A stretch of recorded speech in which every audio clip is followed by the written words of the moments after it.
હાલો મિત્રો, જય માતાજી અને ઓનલેડી આજે આપણે જવાનું છે એવા બાપુના દર્શને મિત્રો કે જે જૂનું મંદિર છે અને પ્રખ્યાત બાપુની મઢી છે ત્યાં આપણે દર્શન કરવાનું છે અને બરોબર જંગલની બરડા ડુંગરની તળેટી ઉપર એ મંદિર આવેલું છે ત્યાં આપણે દર્શન કરવા જવાનું છે અને આમ તમે જોઈ શકો છો મિત્રો તળાવ છે અને તળાવના કાંઠે જે મંદિર છે અને બરોબર ડુંગરની ભીતમાં એ મંદિર આવેલું છે તો આજે આપણે ત્યાં દર્શન કરવા જવાના છે અને વિડીયો બહુ જોરદાર થવાનો છે મિત્રો, વિડીયોમાં એન્ડ સુધી બન્યા રહેજો. તો હાલો મિત્રો, આપણે અત્યારે જઈ રહ્યા છીએ ત્યાં બાપુની મઢીએ દર્શન કરવા. તો વિડીયોમાં એન્ડ સુધી બન્યા રહેજો મિત્રો, કેમ કે આજનો આ વિડીયો બહુ જોરદાર થવાનો છે અને તમને મજા આવશે મિત્રો દર્શન કરીને, કેમ કે એ જૂની મઢી છે અને ઘણા બધા લોકોનું એવું કહેવાનું પણ છે કે ત્યાં બાપુ હજી હયાતમાં છે અને દર્શન પણ થાય છે ઘણા બધાને. તો આપણે આજે એવા બાપુના દર્શને જવાના છે. આ તમે જોઈ શકો છો મિત્રો, આ રસ્તો જાય સીધો બાપુની મઢીએ જાય છે મિત્રો. તો વિડીયોમાં સુધી બન્યા રહેજો મિત્રો, તેથી તમને પણ દર્શન થઈ જાય. તો ચાલો આપણે જઈએ બાપુની મઢીએ.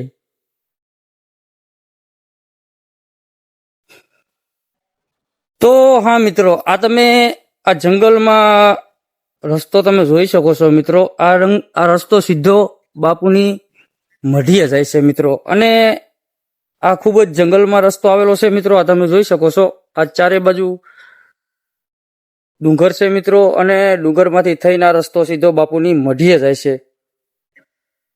અને હા મિત્રો, આ તમે તળાવ પણ જોઈ શકો છો, બાજુની સાઈડમાં તળાવ પણ છે મિત્રો અને તમે સામું જોઈ શકો છો ત્યાં ખોડિયારમાંનું મંદિર પણ છે અને અહીંયા ઘણા બધા બૈડા ડુંગરની ગોદમાં અને બૈડા ડુંગરની તળેટી ઉપર એવા તો ઘણા બધા મંદિરો છે મિત્રો કે જે જૂના છે અને ખૂબ જ પ્રખ્યાત મંદિર છે મિત્રો.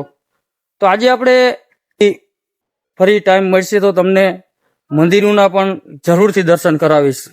તો આપણે હવે પૂગવા જઈએ છીએ મિત્રો, કેમ કે આ એકદમ રસ્તો ડુંગરની પેટારમાંથી થઈને જાય છે મિત્રો, એટલે ખૂબ જ હાલવું પણ અઘરું લાગે છે. તો આપણે હવે પૂગવા જઈએ છીએ મિત્રો. તો હાલો મિત્રો, આપણે ઓલરેડી પૂગી ગયા છે બાપુની મઢીએ. તમે જોઈ શકો છો આ સામે બાપુની મઢી છે મિત્રો અને લોકોનું એવું કહેવાનું છે કે અહીંયા પેલા બાપુ રહેતા અને અહીંયા તપ કરતા. તો ચાલો આપણે જઈએ ત્યાં અને બાપુના દર્શન કરીએ અને એની મઢીના દર્શન કરીએ મિત્રો. તો હા મિત્રો, આ તમે જોઈ શકો છો આ એકદમ ડુંગરની તળેટી ઉપર બાપુની મઢી આવેલી છે અને આ બાપુની મઢી છે અને આ બાપુની સમાધિ છે, તમે જોઈ શકો છો. અને બાપુ પેલા અહીંયા તપ કરતા મિત્રો, આ તમે જોઈ શકો છો. અને અહીંયા પણ શિવલિંગ પણ છે મિત્રો, તમે જોઈ શકો છો.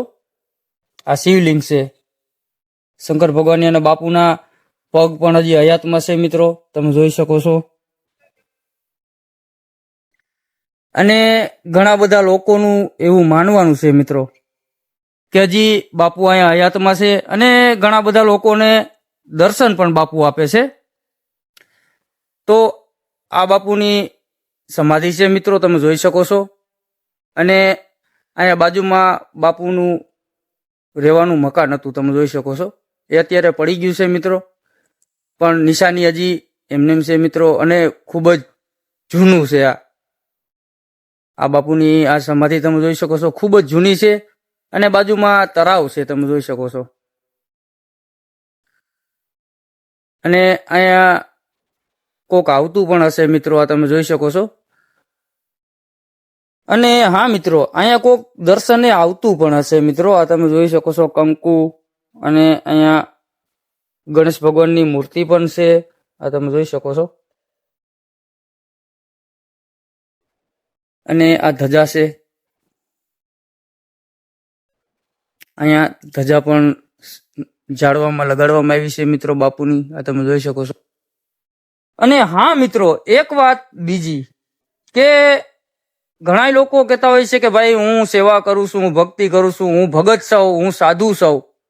તો ભાઈ મારો એક પ્રશ્ન છે અને હું એટલું કહેવા માંગુ છું કે જો તમારે સાધુ અને સંન્યાસી અને ભગવો ધારણ કરવો હોય ને તો માયા મિલકત અને બધું ત્યાગવું પડે વાલા. તો ભગવા ધારણ કરાય અને તો સાધુ બનાય. સાધુ બનવું કઈ હેલબું નથી વાલા. આ એવા સાધુની સમાધિ છે મિત્રો કે જે હજી હયાતમાં છે અને ઘણા બધા લોકોને દર્શન પણ આપે છે. તો આજે આપણે એવા બાપુના દર્શન કર્યા અને એવી સમાધિના દર્શન કર્યા. તમે જોઈ શકો છો બાજુમાં તળાવ છે મિત્રો, અને આ તમે સામુ ઓલા કાંઠે મેરડીમાનું મંદિર છે એના દર્શન તમને હું અહીંયાથી કરાવીશ મિત્રો. કેમ કે પાછો ક્યારેય ટાઈમ મળશે તો આપણે એ મેરડીમાના દર્શને પણ જરૂર જાશું મિત્રો. તો આજે તમને એના અહીંથી તમને દર્શન કરાવીશ મિત્રો.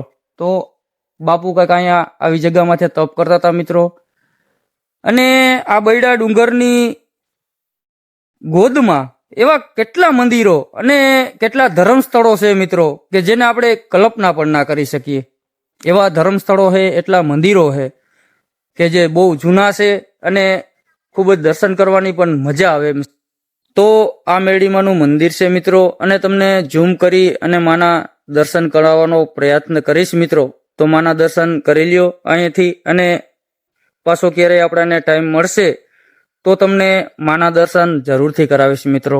અને આ મેરડીમાના મંદિરનું નામ છે રાયણવારી માં મેરડી, અને આ માનો પણ ઇતિહાસ ઘણો બધો જૂનો છે અને બહુ સરસ છે મિત્રો, અને સાંભળવા જેવો છે. તો હા મિત્રો, આપણે આજે બાપુના દર્શન કર્યા અને બાપુની સમાધિના પણ દર્શન કર્યા મિત્રો, અને ખૂબ જ મજા આવી. કેમ કે આજે આપણે એકદમ ફ્રી હતા કે દાડીએ જવાનું નહોતું મિત્રો. આમ તો આપણને વિડીયો બનાવવાનો ટાઈમ મળતો નથી, કેમ કે આપણે દરરોજ દાડીએ જાય છીએ મિત્રો, એટલે આપણે શોર્ટ વિડીયો અપલોડ કરી છીએ કાયમ વિહતમાના. તો આજે આપણને ટાઈમ હતો અને કે દાડીએ જવાનું નહોતું, એટલા માટે આજે બાપુના દર્શને આપણે આવી ગયા અને ખૂબ જ મજા આવી મિત્રો. તો તમને વિડીયો કેવો લાગ્યો કમેન્ટમાં જરૂરથી જણાવજો, અને આવા નવા વિડીયો જોવા માટે અમારી ચેનલને સબસ્ક્રાઇબ કરી લેજો. મળીએ ફરીથી નવા વિડીયોની સાથે. ત્યાં સુધી બધા મિત્રોને જય માતાજી અને જય મા વિહત.